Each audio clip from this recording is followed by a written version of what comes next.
great to see Walking Street finally starting to come alive. Even some of the go-go bars are open. They haven't got dancing girls. Most of them have had the stages took away, and they're more like hostess bars. It's quite a good concept. If you haven't been there, the format's different. My name's Phil. Some people call me Mr. Egg.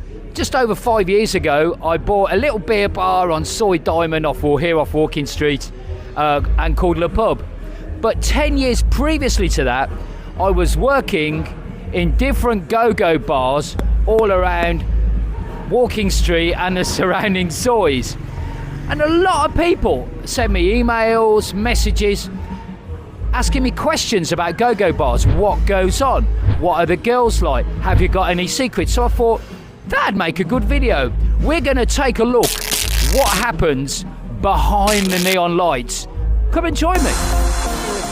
People ask me all the time about working in a go-go bar is about the girls. Why do they work there? How do you recruit them? What's their daily life like? Well, I can say that every single girl is different, and those people that say that all the girls work because of this or that are really generalising. Every girl has a story to tell. Many of them just like to dance and just like to come in, dance, have fun and be with a few friends. A lot of them are students that are maybe haven't got a lot of money and looking to make some money while they're young and beautiful. And there are those older girls that have maybe come back into the business after a while out. Every single girl has a different story.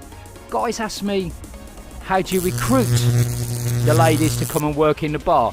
Actually, the number one way to recruit is just through friends. Friends from girls where they go out in Pattaya. Maybe they'll come to Pattaya as a single girl, maybe come with a friend, but usually on their own. After the bar closes, they'll go out to the Thai places where Westerners would never think of going. Places like Third Road, South Pattaya Road, where all the Mugata Thai barbecues are, or even over to North Pattaya, where you've got all the massive, great big discos down there. That's where they'll go with their friends, and they'll meet other friends, and of course they'll get talking, maybe go home with each other, have a laugh, have a few drinks, and then they'll say, hey, I'm working at this bar, why don't you come and join me? A lot of bars give girls money to bring friends to come and work in the bar. They don't give the money to them immediately as the girl comes through the door. It'll be based on how long the girl works there. So for example, it might be 2,000-3,000 baht. Every time a girl works for a full month, the girl who recruits her will get an extra bonus. One of the bars I worked at used to have advertising on BART buses. They used to take the whole BART bus inside and out, which was great. First of all, they could get their logo and their brand out all over Pattaya. BART bus advertising is really good. And then, of course, inside the BART bus, they would have advertisements in Thai that were recruitment ads for the ladies. Of course, girls use BART buses, maybe get on there with a customer or a friend, and then there's a number there, or even sometimes a QR code these days for them to be able to come into the bar and come and work. One of the best ways to actually recruit girls is just a simple sign. It will be written in Thai, and usually even the numbers of the amounts that they get for salaries will be in Thai numerals as well. The reason for that is Western people, the vast majority of Westerners, won't be able to read Thai, so they won't know what the sign means. It's a difficult one if you're a go-go bar owner or manager, because think of it like this. Say you're a bricklayer and you go to work every day on a building site and make a wall. But every time you walk to work, you go past 10, 20, 30 building sites with adverts outside saying bricklayers required, and the amount of money is more than you're getting at the building site you're working at. Well, what you're going to do, you go to work every day, maybe the boss or the foreman's having a go at you, and you're just going to say, oh, chuck this, I'm going to go and work in that place where I just walk past every day that's got an advert. And think about it for girls. Girls come to work, they see every single bar that they pass is looking for staff. there sometimes can be a shortage of girls, and so that's why prices are usually high, because it's simply supply and demand. So many girls will move around going for the bigger salary, work a month and then go somewhere else. Hey, we've made it to the world famous Walking Street tree. Every time you see pictures of Walking Street back in the day when it was all fields and everything, you always see this tree, and it's still here, and it's a bit of a monument to the town of Pattaya when it was a little fishing village.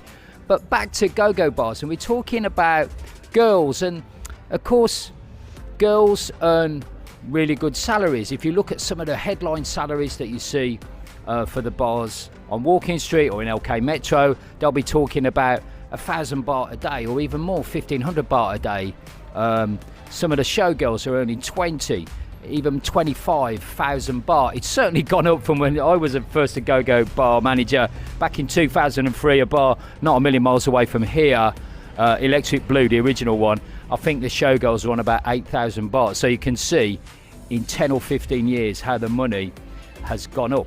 But the girls very, very rarely actually make that headline, what I call the headline salary. There are cuts and bonuses that the girls can get. Of course, girls very, very rarely get bonuses. Some bars have what we call drinks quotas and bar fine quotas. Drinks quotas, which will mean they have to sell so many drinks every month, or they get cut. If they get more, substantially more than their drinks quota, then they'll get a bonus. But there's very, very few girls that ever do get the bonus, because girls generally tend to just do as much as they have to get the drinks quota, and then they're really not bothered. Another thing that happens is that, say for example, the drinks quota is 200 drinks in a month. As soon as that girl's got 200, then every time she orders a drink with the service girl or the cashier, she'll use her friend's number. Every girl in the bar will have a number which is displayed as a badge, and also in the computerized billing system there'll be that number as well. And so they'll give the number of her friend who maybe isn't doing so well and needs a few more drinks to get to the quota. And so there's a little bit of a fiddle going on. Don't worry, it's not a fiddle for the customer, it's a fiddle against the bars. And talking about fiddles against the bars reminds me of one system that I cracked in a go-go bar where I worked several years ago. There was a showgirl, not particularly good looking, but she was good. She'd been there a very long time, and she knew what buttons to press on guys. She was very, very popular in the bar, and was probably the girl that got the most lady drinks every month. And I was looking at her, and every day she was doing like 20 tequilas, 30 tequilas, and I thought, there's 26 shots in a bottle of tequila. That's like a bottle and then some of tequila every night. But she's still walking, she's still okay. What's going on? I knew there was something not quite right. Maybe they were fiddling a customer, but I wasn't too sure. But then I cracked it. What was happening was, every time this girl, who was a showgirl, had a customer go to her and say, "Oh, can I buy you a drink?" she would always say, "Yeah, I'll have a tequila shot if you have one as well." Now, what should have happened was, then 2 tequilas should have come, 1 lady drink tequila and 1 regular tequila that's obviously got more profit margin for the bar. But what this lady was doing was ordering 2 lady drink tequilas, and then the customer was drinking one of them and she was drinking the other. So actually she was getting paid double for drinking the same tequila shot. I realised this was a bit of a fiddle going on and a scam, and actually it'd been going on for years and years and years in this bar. I was told I was told that there was no way that this girl could be disciplined or fired because she was so popular, and so the whole business stopped. Talking of lady drinks, many people ask me, is it just fruit juice or lolly water in the lady drinks? Is it water in the tequila shots? All I can say is, in the bars that I work, a girl can order whatever she wants, as long as she's not trying to pass off a drink as being alcoholic, if she's told a customer it's not. For example, if a guy orders a tequila, then the girl drinks a tequila shot. She won't be drinking water. But if she orders a lady drink and she says, is it okay to have a soft drink, then she'll be having a soft drink. I mean, there are going to be some situations sometimes when a girl will try and cheat the bar, but you usually find out pretty quickly, certainly through stock takes and counting all the bottles of Sang Som and Blend 285 and all the cheap Thai whiskey. You can usually find out if there are girls that aren't meeting their quota. To be honest, most girls that work in go-go's like a bit of a drink anyway. A lot of them say, if we don't have a drink, we can't work. So that's it. It's really great to be back on Walking Street at night and seeing a little bit of life, a little bit of music and a little bit of action and loads of really, really hot girls walking around as well. Hope you enjoyed the video. If you did and you like stories about bars, there's another video coming up right after this, so stay tuned. But for me, Mr. Egg, back on Walking Street, February 2022. We'll see you next week and stay tuned. Bye!